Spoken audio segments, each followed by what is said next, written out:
তারেক জিয়ে বা বলে নাই যে বিএমপি যে মানুষের বাড়িতে আগুন লাগে দাও, মানুষকে উচ্ছেদ করে দাও, এটা বলে নাই।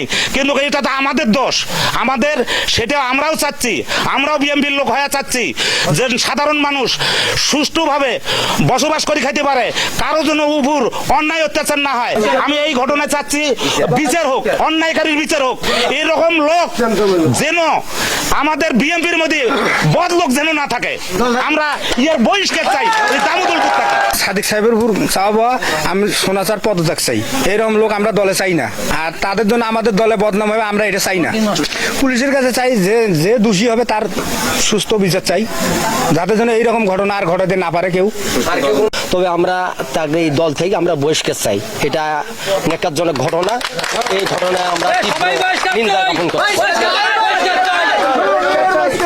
এই দেখেন পেট্রোল একটা ভয়ঙ্কর বিষয়, সেই পেট্রোল দিয়ে বা বিবি বাচ্চাকে পড়ার যে পরিকল্পনা, এটা দুঃখজনক।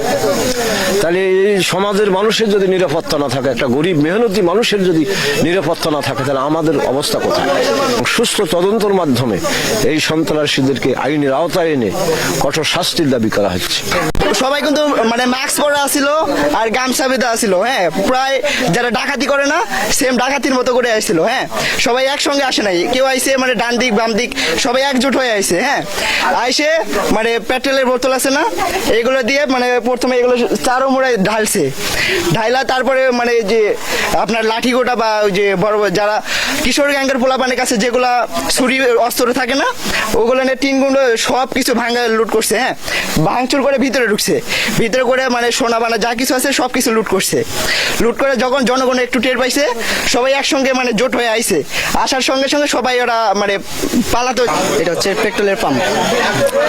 ওরা এখানে আসার পর ঘরবাড়ি ভাঙচুর করার পর লুটপাট করার পর যাওয়ার সময় এটা ঢালে দিয়ে যায় যে আগুন লাগিয়ে দিবে। যখন এই অবস্থায় আসে তখন আমাদের এলাকাবাসী একজোট হয়ে যখন সামনাসামনি আসে তখন ওরা চোরের মতো পালিয়ে গেছে। আর একটু যদি দেরি করে আসতো আমাদের এলাকাবাসী, তাহলে এই ঘর আমাদের আর বাঁচাতে পারতাম না আমরা।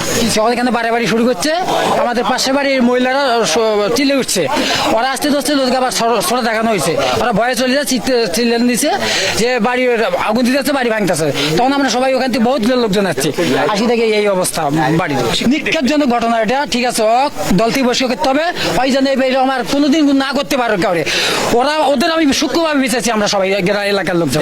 আমরা সাইডে দাঁড় হয়ে আসছিলাম, এই যে আরেকজন বলতেছে আমাদের কাজ সারা হয়ে গেছে, রুমির সবকিছু বের করছি, এখন আমাদের এখানে আর থাকা যাবে না। আরেকজন গায়ে আগুনটা দেয়, এরা সবাই আসতেছে তামান দিকে, তখন তো আমরা ধরা পড়বো, তাড়াতাড়ি আমরা যাই, আর এখানে থাকা যাবে না। ওরা আগুন দিতে পারে নাই, আমরা যখন চিল্লেন চাচ্ছি ওরা আগুন দিতে পারে নাই। ওরা বললো যে না, এখানে থাকলে আমরা তো একজন ধরলে তো আমাদের অবস্থা খারাপ, আমাদের ধরা পড়া যাবে না। পেট্রোল দিছি, এখন দরকার হলে আমরা শেষ রাতে একবার আসবো আলা, এভাবে বলছে। ওরা আবার আসার কথা বলে গেছে এখানে। এভাবে অত্যাচার করবে, আমরা গ্রামবাসী কেমনে থাকবো? আমাদের জীবনের নিরাপত্তা কে দিবে? আমরা চাই বিএমপির ক্ষমতা থেকে ওকে নামাইতে হবে। তাছাড়া আমরা কেমন করে বাঁচবো? আমরা কি বিএমপির ভয়ে থেকে আমরা কি ঘরের কোনায় থাকবো? আমরা কি রাস্তাঘাটে চলাচল করবো না? আমাদের বাচ্চারা কি স্কুল কলেজ করবে না? আমাদের কি ভয়ে ঘরের কোনায় লুকিয়ে থাকতে হবে? আমরা বিচার চাই। আমরা বিএমপি সরকারের কাছে অনুরোধ আমাদের, আমরা সোনামিয়ার বিচার চাই, বিএমপির